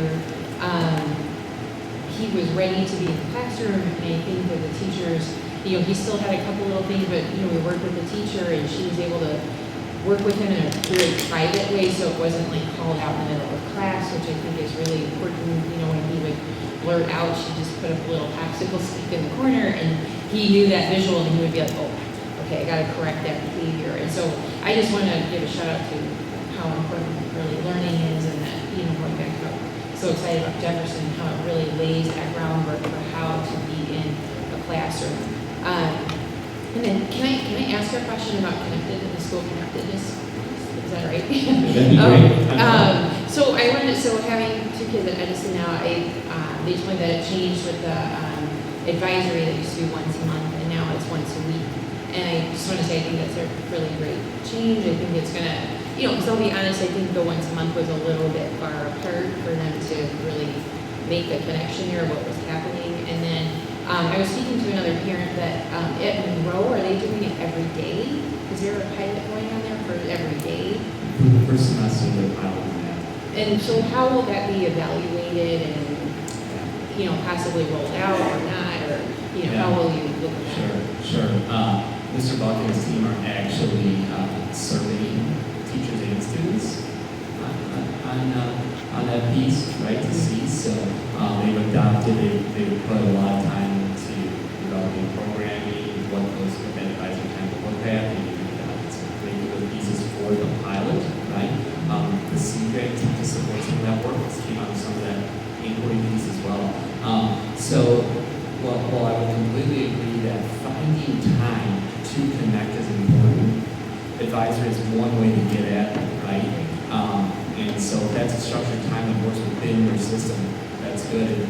And even time to the connectedness training, that was really the focus. The title is we want to be really deliberate about getting members to be connected. The loose is, how do you get at it, right? Well, one of the ways is finding structured time. Is it an advisory time? Is it another built-in block of time? Is it scheduling so that you can protect time in the classroom? There's different ways to get at it that could serve the same purpose. But yes, to answer your question, we will be evaluating that multiple ways, and from what we've heard, it's had successes. Can I ask her to back up and just an explanation of what is advisory to mean? That's not a term that I remember from my kids. Yeah, great question. In its simplest terms, it's really a non-academic time set aside to focus on connecting with students, right? An opportunity to build in some of the social and emotional skills, to have an adult that where every kid is in an advisory time and they're meeting with one adult, school days this week. Yeah, so it's not a full class period. What Monroe has done is they've shaved 2 minutes off of each period, right? So they're looking at an 18 and 22-minute time period that they're filing. And so they're not shaving significant amount of academic time. But part of their role is saying we really got to focus on getting the kids connected. So They're doing it first thing in the morning, correct? Right as soon yeah, as kids get into the building. Yeah, during the day. Yeah. And every middle school is doing a different variation of Not every middle school is doing a different variation. Edison has an advisory period. They volunteer just a month to find time to get in SEL work. Our other two buildings are finding different ways to integrate the SEL standards into it, but now they've got their full advisory period.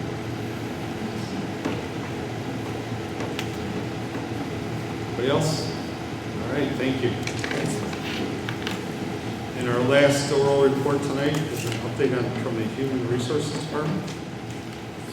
All right, thank you for having me. I know I'm back clean up here, so I wanted to make sure a couple things as we transition from one presentation to another. In your packet, you should have the Human Resources District 200 PowerPoint. I don't know if it's on here. If it isn't, I can kind of go through it. If not, I can kind of walk you through it. One thing we did today, and you'll see on the first sheet, district overview, we've hired last year. Remember in this presentation, we're always going back. We're going back 1 year. So it's really the 18-19 school year, not the 19-20. So as we go through that, it should be in there. Just want you to remember that, because sometimes when I'm doing it, I'm thinking about the year I'm in right now and what I'm doing. But I wanted to share, and I kind of updated it a little bit, so there might be a couple things that look different, but I'll get to the next page. All right, so 421 staff we hired last year. That was up from 331 the year before. We hired 158 guest teachers last year. The year before was 170. And I'm a board member, I'm wondering, Charlie, how many guest teachers do we have? About 314 as of right now. We just did a training today of 18 new guest teachers. And just a side note to the board, we did show them that progressive payment, 0 to 30, or 0 to 29, 30 to 60. They were excited about that. We processed 154 leaves of absence, 145 the year before. Coordinated 140 student teachers, that's down a little bit. We had 163 the year before. 172 volunteers, had 154 the year before. And then FOIA, the year before we had 72, last year we had 93. We think that increase was because at one point we were asking PTAs to FOIA things like parent, mailing address, and we don't do that anymore. But the first month of last year, we had a lot of PTA FOIA, so we do think that's why it went up. I did add a new number I thought I'd share with the board, is that I do process all the permissive transfers, and we had 278 permissive transfers. That's what parents ask for their child to attend another school, and they provide the transportation. So that's a new number that you haven't seen before, but I thought the board you might want to know, because that is, especially in August, it's a big portion of what I do, trying to make sure we have seats in elementary and we're in the middle and high. So that's kind of an overview of what we did last year. So one question on that. An interesting maybe data point looking forward would be, what is the reason for those permissive transfers? Historically, there's people that, what I believe what they're there for is because at one point, a board, a superintendent probably made a decision that there's always a group of parents that say, hey, I really want to go to this school. And I'll provide that transportation. Instead of each individual principal looking at it and trying to figure out if they can or not, what I do is I get it goes to the home building. If Mr. Long's the principal of one building, Dennis the principal of the other, they sign it, it comes to me. And almost 99% of the time we will approve, unless there's some situations where a child may have to walk to school and go past train tracks. We say, no, we're not having that happen. That's dangerous. So most of the time we do approve, but parents do have to provide their own transportation. Yeah, I'm just curious, maybe at the end of this year, what is the reason for all these permissive transfers? Maybe in different groups or percentages? Or what's it varies. I read all of them, and it varies. Some are going to move into that school. Some have moved out of that area but want to keep with their kids at the old. There's just a lot of different reasons as to why people want to go. But a lot of it is, half of them are usually, hey, you know, my 2 kids went to this school, now we moved out, we want to keep them at that school and go forward that way. So there's lots of variations of permissive transfers, but a lot of it is they've had a good experience there, and that's where they want to keep their child. Quick question on student teachers. Did I recently read something? Is there going to be, are they going to now be paid at the state level? I thought the governor was. They're not going to be paid, but the state passed a law that they can be paid. Okay. You could choose to compensate student teachers moving forward, but that's a local choice. And it would come from local dollars if you chose to. And then the next slide, you have in your packet, because I updated it before I did this, is we have licensed teachers from 17, 18 to 19, 1075, 1077, 1080. And classified staff, 430, 433, 428. I did add in your packet the administration. In 17, we had 56 administrators. In 18, 54, and then FY 2019, 54. So just adding some more data points, as this is my second year, I thought that was something that you might want to see as the board, trying to add some more things as I present this every year. Remember last year we presented in October. This year I'm presenting in September, so you're going to see some differences, and I'll share kind of what we're trying to do to approach some things that we're working on. Retention. One of the things with retention, I looked up some new research on retention, and we're right at 96.1. We don't take into account somebody who's moving out of state, their husband or wife leaves, so they leave, or retirees. The state report card, though, does take that into account. So when you see the state report card, it's going to be in the lower 90s, but we're at 96.1. What that tells me is that the teachers we hire, they want to stay there. The reputation of this district is solid, and people, once they come, they want to be here. So we still have a high 96.1 retention rate. You look at insurance and utilities, those are the highest. Technology and really overall education retention is around 84%. So we even beat that percentage nationwide, which you wouldn't be shocked because you all probably moved here and raised your kids here for the educational system. Statistics of kind of how many, you look at this, how many people quit. You know, we're like at 4%. We're at 96, so that's pretty good. You look at education health services quit rate, they really project it as 21% annually. We have 4%, which, you know, that's part of our, we retain 96, 4% leave. That's still really good. The shortage is the piece that's really hurting us. I don't think it's hurting us in hiring teachers, but there's been a 23% decline in the number of people completing teacher preparation programs in 2018. So you also saw we had less student teachers. I think that kind of matches up. Less people right now are joining the education profession, especially in Illinois for some decisions that were made at the state level that make it a little bit harder to get the license. And just a side note to that, just so you're aware, if somebody comes into, my son's going to University of Iowa, let's say he wants to be a teacher, he goes, a lot of times the schools will say, hey, take this test, see how you do. Oh, if you're not testing really well, they talk him out of the education department. So a lot of times, because the test was so hard, we've seen a huge reduction in Illinois in teachers, and the decline in Illinois is almost 53%. And that's not hurting us now with teachers, but I do feel down the road, 3 to 5 years, that could. We still pay really well. We have great starting pay for our teachers. We take care of our teachers. So we haven't seen that. But what I will say is our certified is 100% fill rate. But this next slide, I think on here it says 333, but I looked at it this morning because I had to make some updates, and we're down to 32. We had a couple we hired and they got jobs last week. I mean, what we're looking at right now to fill these 33 teachers assistant positions, remember I did this presentation last year in October, so we're a little bit higher than we were last year, we're at 27, but we're instituting a lot of the things we did last year. There's some issues I think that are brewing that are causing teaching assistant positions that make them harder to fill. The first and foremost is always pay and benefits, that's first. I don't think it's the only thing, but I think it's a piece of it. The second piece as well is there's less teachers. Less teachers in the colleges, less teachers getting degrees, less teachers coming out, less teachers available to say, hey, you didn't get this job in first grade, but come and be a TA. You can work and we'll hire you. And also the state, made it a little bit harder to get your paraprofessional license.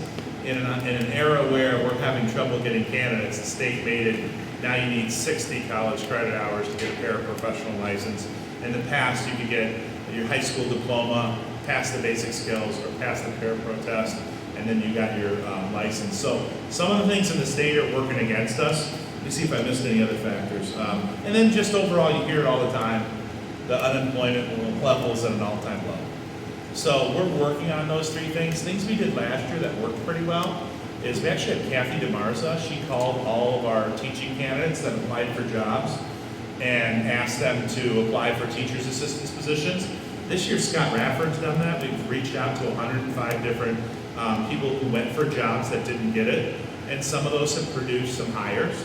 Unfortunately, some of them have produced hires that get a job. I think we're in the window now where most of the people we're going to continue to contact, hopefully we can get some of them to come in and take the job. One of the things we're doing, we did last year, is we contracted out a company called Delta T to get teachers' assistants. That got us 3 hires, so we're going to contract out as well. A couple other things we're going to look at, kind of short-term fix right now, is try and do some permanent subs at schools that really need teachers' assistants and try and get some people in there, some certified guest teachers in there to start filling some of these assistant positions. So we're working on a couple of different things like the ISA job bank. We have all our jobs listed. That connects to Indeed.com. My wife looked for a job last year, and Indeed is like the big site that everybody goes to. It's free. We also sent our openings to pay COD and Wheaton College to see if we get any college kids. We're hitting just about everything we can. Let me see if I'm missing anything. One thing we're going to look at, obviously, down the road next year at this time, we're going to start negotiating with the CEA, the union. So we also have that $15 minimum wage that's coming. So we're going to be starting to look at that and how we can kind of work on that first point that I talked to you about, which is pay and benefits. So those are the things like, that's a piece we're not happy with, 33. So we're going to keep working, we're going to keep calling, we're going to keep trying to get people to get into those positions. And last year was 27 a month later. I can guarantee you we'll be lower than that in October, but this is a month earlier. So I just wanted to share, that's kind of where we're at. And our focus right now, we don't really have many certified positions open, but our focus right now is teachers' assistants, the support staff. Any questions at all? I know I talked a lot at you. I have a comment about substitutes. So I've heard from teachers in the last couple of years that they suffer because it's hard to find substitutes, and they're concerned about that.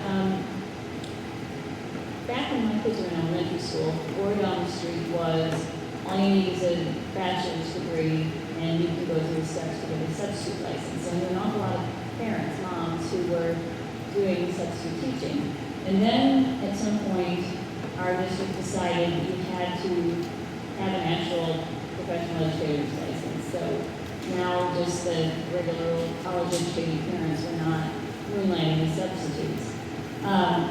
It's my understanding, correct me if I'm wrong, that we are back at a point where you don't have to have a teaching degree to be a substitute. Is that correct? Yeah, I mean, you do not need to have a teaching degree. Like, actually, 8 of the people today were all moms that put their kids through school. Now they're all at school. They don't have teaching degrees, but they want to get into something. So we shifted back. I'm not sure necessarily. I didn't know this until I went poking around. I don't think the community necessarily knows that. So we're back at a point where if we have untapped talent in our community, we need to, I think, reach out to let people know that that is an opportunity to consider. And I'd like to see it more explicit on our website about exactly how these are the steps. We can do that. We were thinking about also, because principals have done a good job at their individual school, talking about the openings they have. We also thought as HR, we would like to craft an email that goes out to all parents and tell them what openings we have. Now, I don't know if we'll get people. We haven't done that, but we would like to. I think I could work with Dr. Schuler, and if we could also put something in about substitute guest teaching as well. I mean, the more the merrier. I think we've got a good number of guest teachers, but as we get into spring, you could always use some more. That's the truth of our job. So that's something we could include on that email. But that's something we're working on as HR. Is obviously I don't think that this problem's gonna go away, and I don't think it's all just money and benefits, there's other pieces. But we can attack by at least talking to all of our parents, because today half of the new subs were all moms or dads that their kids have gone to school all day now.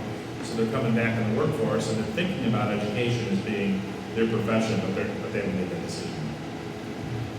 In regards to benefits, how about, do you know if you know this off the top of your head, about how many of our teacher assistants take insurance through us? Because what I've heard is full-time teaching assistants, if they have a spouse that works, they get hit with a spousal surcharge, is taking up a significant amount of their take-home pay. And is there something we can do to be creative if a lot of people are not taking that insurance? I don't have that, but I can look at that and see if that's in it. I can dig into that. I mean, Bill might, but I know I don't. We do a spousal surcharge in our class line bargaining agreement, it's less than the spousal surcharge that's in the teacher's contract for another example. We also have that on the PPO. So if they choose to go to the high deductible or then charges more. I'm talking the opposite. I'm talking their spouse carries the insurance, and if they're full-time and they are offered insurance, the spousal surcharge kicks in on the spouse. So what I'm saying is if we're not having a lot of teacher assistants take insurance, is there something we can do to be creative in offering insurance? You know, maybe it's they work 36 hours and you don't get it, but if you're 38, you do. You know what I'm saying? Like something to be creative so that we can be more attractive to people. Because if they're getting a spousal surcharge of $300 a month from their spouse, and that's coming now out of their take-home pay because we offer it, even though they're not taking it. I'm just thinking to be creative to be able to get and retain people and have people want to come here because of a significant portion of their income is coming out because their spouse carries the insurance and they're not taking it here. They're getting the hit. That's not data I have right now, but I can look Yeah, at just it. I curious. know we're getting ready next year, this time we'll start negotiating new contracts, so obviously we're looking at where we are, we're paying benefits, and that'll be a piece that we can use as well to look at. I think what you're saying though is it's the employer of the non-teacher that is where the problem lies. I think what Chris is asking is, she wants me to look at support staff that don't take medical. Yes. But we also are gonna look at the ones that do. Right. And We'll look at both, but yes. we can get that. And if it's a significant number that aren't, that might be something we can be creative with that's not a significant cost factor on our side, but we can maybe do something. Or you limit the hours or Yes, something, you know, yes. some way, as you call it, creative, to Yes. avoid that. You know, if there's a standard in the industry that says, you know, if it's a full-time, your spouses work more than so many hours, that's kind of you see those standards comparatively in the industry side. So if we can limit them that way, or, you know, part-time people or whatever, you know, that might be a way to avoid that problem at the other side. I think that's your point. Maybe taking the insurance because of that kid. Yeah. You know, and so even if someone is taking the insurance, they may not really want to, but just from the financial perspective, they have to, even though the spouse insurance could be way better, but they don't take it because of that kid. And I know we've talked about that as an employer, and we don't do that because we don't want to punish somebody for that. But it is a hard decision as an employer to make, you know, but I think that's a great suggestion. What is the criteria to be a teacher aide if you don't have to have an educational background? Well, right now, what the state has asked now is that they have 60 college classes outside of high school, 60 credit hours. Anything. So if somebody, you mentioned COD, so it could be a 60 hours outside of, yeah, that's what it is right now. There's talk that the state may go back on that, but they haven't right now. But new to the profession, that's what you have. And in effect, we then train them to be a teacher. Well, we don't train them to be teachers because they're supporting the teachers, and there's different variations of that. It could be a one-on-one assistant, it could be working in the classroom. But the teachers will, you know, what they're assigned to do and who they help and which kids they help. There's different variations of that. And So some of them they're might take that stuck. job if they are teaching, if they're in the teaching profession. In the past, when we had more candidates, they would take that job, get in the classroom, people get to know them, job opens, they've got kind of the front line on that job. So that's kind of shrunk a little bit, which is, I think, hurting the pool. Yeah, I would think that, again, the comment about, is this publicly known? I guess that's really, because we have, a very strong untapped group of, former teachers or, non-working spouses that are, clearly meet that criteria, right? So, I think, I'm curious how many people know about it. So we got to get the word out. Maybe. One question, you said that 96.1 retention, there's a different, the number On the of report reporters- card, we take out somebody leaves because they're out of state. So what is that? Retirement. What is that? The number, the state report card, I think it's like 90, 91. It's like, Most of that is retirement. Right, retirement, or if they move out of state, they add that into the. What's the rationale? I think you're gonna see just over 90% this year when it comes out. What's the rationale for excluding people that move out of state? That's just what we, that's not something we really control. They move, they're out of here. They're not leaving because they don't like a school. They're leaving because somebody in in their family's left. And so I believe the rationale was because that's not something we really control. When we started tracking and sharing that metric on our dashboard, it was actually before the state put it on its public dashboard or report card. So when we made that initial decision and started tracking that, I think our interest was in really trying to track circumstances that we felt did fall within our control, right? People that were leaving simply because either they were unhappy with the job, or paid, other opportunity, things that fell outside of our control. That's just the way we defined it. Now that it is publicly tracked on the report card, if we're sensing that there's ever a disconnect in what we're reporting versus what's on the report card, we can certainly evolve that metric. That was just the way that we originally conceptualized it. So. Great, thanks. I was just curious. I think some of the report card items are trend lines too. They're not as critical as a percentage of the line. Again, let's say ours dropped from 90 to 80. I mean, there's been something, maybe it's a big retirement year or something, but there could be a trend that's critical. And I think that's what the state report card tends to try and address. Okay. Quick question on how we screen volunteers. Again, that I was never screened as a volunteer when I had kids in school. So I'm curious what we do. So the HR department, they set up an appointment with volunteer, and they come in and they go through a process. Volunteers, if we're going to be there, we do have like a fingerprinting process. We just went through a situation where fingerprints came back and we told the volunteer we don't want them with the kids. So we do want to screen people that are going to be around our kids. There's a process that we have in HR that we do run them through, and we check them and vet them to make sure that it's the right people in front of our students. And what's the point at which you become a volunteer that needs to be screened? Because my memory is always aligned with parents meeting with kids. Does every one of those people get screened? Not every single one, every single school gets screened, but like we have trips that are abroad that we have volunteers that come in that we process them. We also have coaches, a lot of coaches want to volunteer coach and we process them.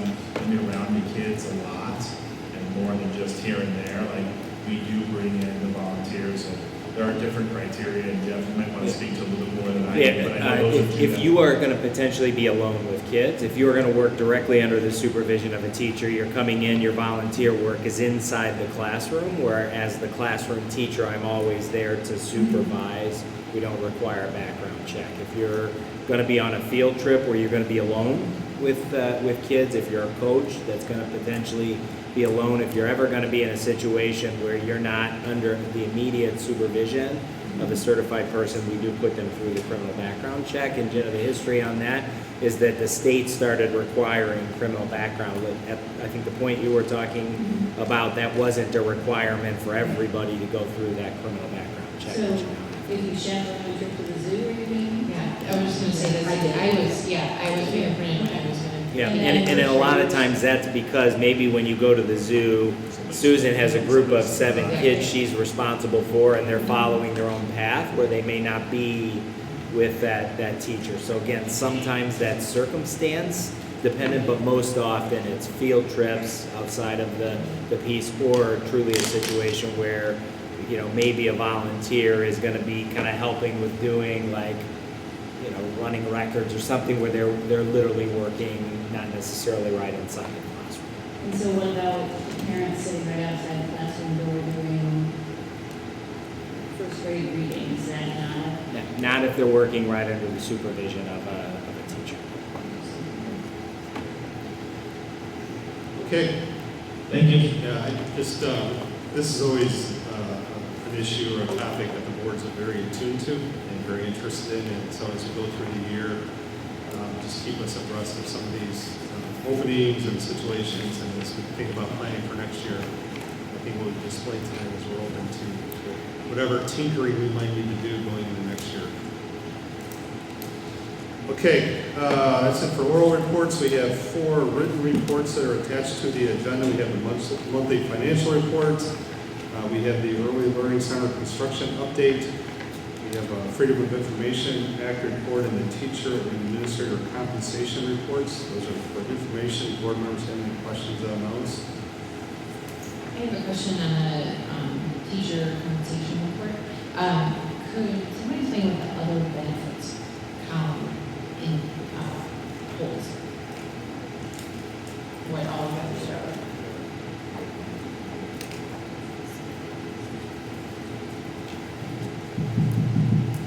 So TRS, IMRF, also medical. Am I missing anything else, Bill? Or Jeff? I mean, overall, other benefits are TRS, IMRF, and the medical. The medical portion that you Yes. have to pay. Okay, so it's more about the compensation package. So you have your Right. salary, and then Your salary's here, and then this is what we pay for their medical. Right. So it's not like a bonus. No. It's just it's what is required in the TRS, or I'm sorry, I didn't confuse it. IMRF is a state mandated. We Yes. have to do it. It's not voluntary that we have to do that. Okay. Thank you. No problem. One other question too on the financial. A number of years ago, we had a self-employment insurance plan, and we had monies that we would put into that so-called escrow until they were claimed and spent out. Do we have anything left in that? Has that all been spent out at this point? The runout that you're talking about? Yeah. The runout has all been paid out for the prior claims. Okay. For the prior bank loan. So we don't have any more escrow balance left? No, there's nothing left. So, but being part of the member of NIDA, we do have a reserve fund that we built up over time as part of the costs of the agreements and such. So, that is how NIDA holds that. That's part of the co-op. Yes. Yeah, okay. But the old self-employed plan, That's all. we're up complete. Okay. Great, thanks. Okay, next we have several reports from board members, board committee reports that are attached to the August 8th Finance Committee, the August 28th Social Emotional Learning Committee, August 29th Facilities Committee, and the September 5th Teaching and Learning Committee. Those are all available for public viewing. Any other reports from board members that you wish to make? I just want to make one comment. I went to curriculum night at Wheaton North last week. 7 classes, some of my sophomore and some of my senior, and 2 teachers called out the principal. One said, I won't say who was on embarrassed that teacher, but best principal in the state, and somebody else that just said how good the principal was. And then how many people I saw, Chris introduced me to former colleagues of Aaron's that came tonight, just really speaks to the caliber. But I thought 2 out of 7 teachers, they got 11 minutes to tell us all this stuff, and they take the time to give kudos to Matt Biskin. I thought that was really pretty cool and worthy of sharing. Thank you. Any other reports from board members? Okay, as we look forward, we have 2 core topics for future discussion, and the near-term portrait of a graduate discussion and our student learning updates. Our next board meeting is a committee of the whole meeting at the SSC on September 25th, 2019. The next regular board meeting is on October 9th. That meeting, it's a public, that's going to start early. Remember, board members, we're starting that meeting at 6 o'clock. Instead of 7 o'clock, we're going to follow that with a self-evaluation. Dr. Schuler, is the self-evaluation where we get the survey ahead of time and answer questions? This is the getting started. Okay. So we will be in closed session before that. Ask for a motion and a second to adjourn the meeting. So moved. Second. By Susan, seconded by Jenna. All in favor of adjourning, say aye. Aye. Anybody opposed? All right, the meeting is adjourned. Oh, yeah.